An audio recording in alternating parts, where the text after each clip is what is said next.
Hey guys, so today I'm going to be doing a bit of a discussion about problematic books. This idea was sparked for me by Emma Books. On Twitter she was doing a few polls the other day about problematic books and what people's thoughts and opinions kind of were. She's one of my favourite booktubers, so I'm going to link her down below anyway. But yeah, so her polls kind of sparked this idea in me just because answering those polls and like seeing her conversation with people about this, it made me think how kind of strong my views are in regards to this issue, so I thought I would make a video about it. How I'm defining problematic books is where a book gives a bad representation of particular minority groups and particular issues. Bad representation meaning an unfair or inaccurate or negatively stereotypical portrayal of something or someone. This kind of most commonly comes up in terms of racial minority groups or people with mental illness, how they're represented in literature,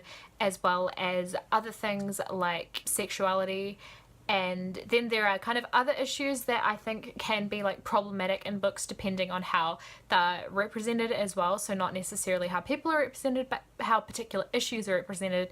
One of them that I feel quite strongly about is how relationships are represented, and often they're represented in an unhealthy way. And I've done previous videos about that, which I will link anything that I'm kind of referring to in the information bar below if you want to hear more about it. I think first of all it's important to underline the fact that most of the time these problematic books or books with problematic things in them, which is more so the case rather than it's never like the whole thing, it's just one particular aspect of it usually.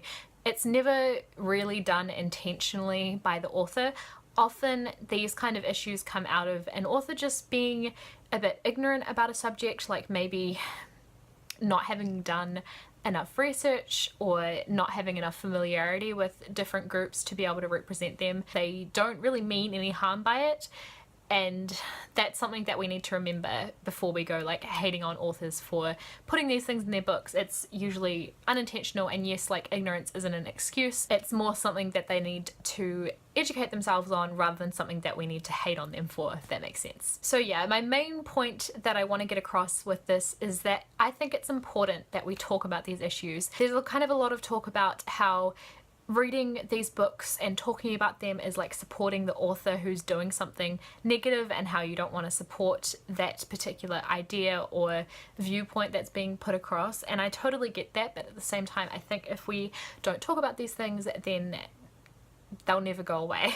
Like the old like cliche saying goes, knowledge is power, and without having knowledge and being properly informed about things, that we are never going to be able to change anything. And the kind of other side to this is that I don't always enjoy everything I read. I sometimes deliberately read things that I know that I'm not going to enjoy, not so I can hate on it, but just so that I can have like an informed opinion on it. And I'm not saying that like give it a chance because maybe they're right about how they're representing minority groups that they have no knowledge of, really.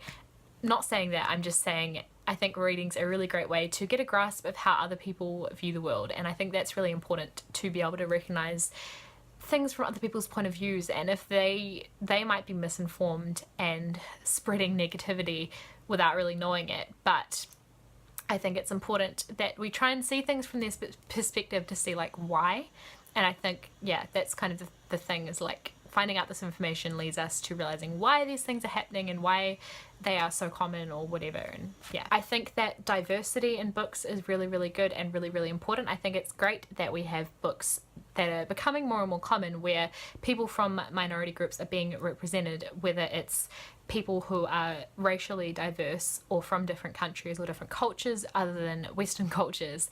And also there's a lot more LGBTQ kind of stories out there at the moment as well, which is awesome. And yeah, mental illness is the other one that's getting bigger and bigger. It's becoming more and more common. But obviously with all of these things, because they are so, you know, people who have been so underrepresented in the past, when they start being represented, we need it to be in a positive and accurate and fair way. I think diversity is good, stereotyping is bad, and a lot of stereotyping goes on, and I think it's really terrible and should change. I mean, underrepresenting people is a problem, but if you're representing people only in stereotypes, that's kind of even more of a bigger problem and puts us like back further than underrepresenting people, if that makes sense. Like, it's just as bad, if not worse. Something that goes along with this kind of is the whole own voices thing. So if you haven't heard anyone use the phrase own voices before, it means where someone from that minority group is the author.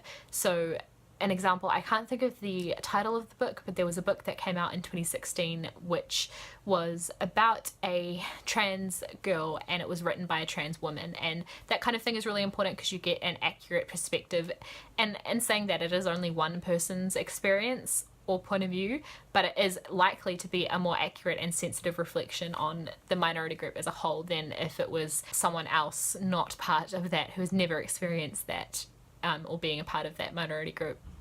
It's likely to be more accurate than that. But in saying that, I think it's also important for all writers to include characters like these, or to write stories like these, because we're never going to have true diversity if only own voice writers write about these issues. There's nothing that I hate more than uninformed opinions. So opinions where people haven't read a book but they'll be like, I hate it because of this thing. Fair enough if you're going to avoid a book because you don't want to expose yourself to bad representations of different things, but you need to acknowledge the fact that you haven't read it if that is the case. So instead of saying, I hate this book because it does this, you need to say, I'm not going to read this book because it does this. There's a difference. It's that whole thing of like the lynch mob attitude. I hate the lynch mob attitude towards different things. Can't stand it. If you're going to hate on something, make sure you've actually read it first. If you've read something and then you're just giving your opinion on it, totally fine with that. But if you haven't read something, don't just jump on the bandwagon and say that you hate it and you hate the author based on what other people have said. I keep saying these books. I'm not referring to any books in particular. I am not aware of anything specifically off the top of my head where this is an issue. If there are books that have had like hype for this kind of reason, leave them in the comments down below, because I'm not aware of any specifically, like at the currently. But yeah, the beauty of people reading these books and doing reviews of them like I do and like many others do is that you can watch the review and decide for yourself whether you still want to pick up the book or not. And like I said before, I totally understand people not wanting to read specific books for different issues. There are particular things that if someone I trust does a review and mentions certain things about a book, I'll be like, okay, I know that's not for me. I know I'm not going to enjoy that, and I'll avoid them. I think it's important that we question everything that we read as well. And I mean, people just read for enjoyment and that's fine, but I think when it comes to these kind of things, it's important to read actively, if that makes sense. Like, if you've ever been in school, I'm sure you've heard about active listening, where you really consider everything that the person's saying, not just hear it. I think that's the same thing with reading. You can read and kind of question everything that you're being told. When these issues come up in books, they are problematic when they are either in there unintentionally, so the author, it's just kind of slipped past them, it's just come out naturally because this is actually their perception of the world, or it's a societal issue that's kind of crept into their work. I think sexism is a really common one, that we're just so used to certain aspects of it that it can just creep in without the author really intending to. Books are also problematic to me when these issues are glorified, or the main and I think the most common one is when these kind of perceptions are normalized and it's just included in the book as like a fact of life and it's just the way it is. What is problematic in terms of a book is going to vary from person to person. For example, obviously if a book includes racial stuff that is an unfair portrayal of a group of people, or people are being misrepresented, or there's cultural appropriation or anything like that, if someone is inherently quite racist within themselves, they're probably going to say it's not problematic. So there's that too to think about. The last thing I want to talk about is supporting authors and whether you should support authors who perpetuate these problematic kind of ideas and things like that. Whenever I purchase a book, it's kind of a deliberate act of supporting that author, because I don't just well, generally speaking, I don't just purchase a book for the sake of like, I want to read this, I'm going to buy it. I get books from the library first, and if I really, really love it, I will buy it in order to support the author and in order to have it in my collection so I can read it whenever I want. I do tend to get books from the library first. That's just the easiest way for me to do it. That way, if I don't like the book for whatever reason, if for example it is problematic, it means that I haven't fully supported the author and like bought their book for the sake of, you know, making a video about it or something. I can just get it out from the library, read it once, talk about it if I feel the need to, write a review if I feel the need to, and then it goes back to the library, and I won't buy it unless I did really love it. To be honest, I don't really know how libraries work. I know that people encourage the use of libraries in order to support authors' works as well, and I guess just the more popular a book is, the more copies of it they're going to purchase and things like that. But I think it's a better way than purchasing the book yourself. Some people argue that talking about problematic books just give the author publicity that they don't deserve, and that we shouldn't talk about them because we don't want to encourage other people to go out and support that author and purchase that book to see for themselves. I completely disagree with that. I think it's something, like I said before, that we should talk about because we need to. And often these issues that come up are a reflection of our society as a whole and how we're viewing things at the moment. Yeah, I think the discussion can kind of start in literature because it's a reflection of ourselves. Ignoring these issues, if you're passionate about them, is not going to make them go away, and it's not going to change anything.